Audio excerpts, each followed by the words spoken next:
Assalamualaikum warahmatullahi taala wabarakatuh.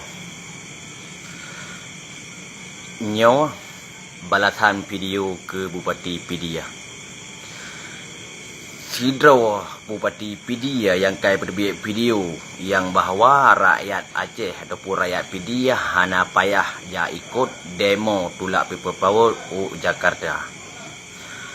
Lam ulekah hai Bupati yang udah kah nyan saya saja kah kuna ke hana utak mungkin hana utak kah sampai Bupati je cara kah hana utak tapi utak kah hana utak ke agama utak kah ke peng saja hana kah fikir likah menang lom Jokowi ukur kiban agama kah baru siga hidup Jokowi baru sabar babat hidup Jokowi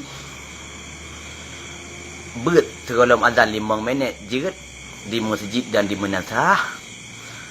leh azan hanjek mutelawat bak media Facebook tak rata sago agama tanyo jihina le Kristen le kafe jihina le manusia yang hana utak manusia yang biadab di PKI berani jihina hanji drop tapi menye warga Islam umat Islam jihina presiden jihina Jokowi hukuman mati dianggap hukuman teroris utak ka pakai ka apa rakyat Aceh kijak kedih Indonesia kan memata ya sokong probo tapi demi agama kau ke utak pakai beg larang seridak jikah tira bupati hai limpap kah tira bupati kah tira bupati utak ka pakai kah tira bupati seridak jikah hana kajak ka iembek kampung musura ke dan sebahagian lah ilmu yang komen ku yang kun ke gure kamu ke dungku muslim ketua FPI muslim Atahiri yang kun ke muslim dungku nama relatif macam boleh puasa pun bergerak buat nyoji yang kun menanti yang perti hai dengan azan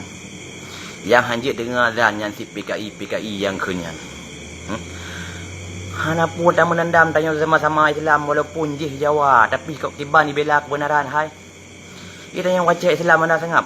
baik ka pergi menang Jokowi tengah tamang Cina Indonesia Aceh hai tamang Cina apa Aceh sema cok asil tengah Indonesia dalam hana sawak nak tham hana larang presiden Jokowi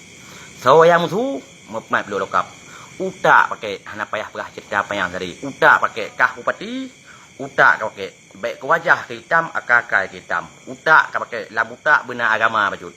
benar agama mereka nyo video long balah ke kah long anak Pidia Jaya gampung ku di Cabaloi pantang kecamatan Ulim utak pakai kah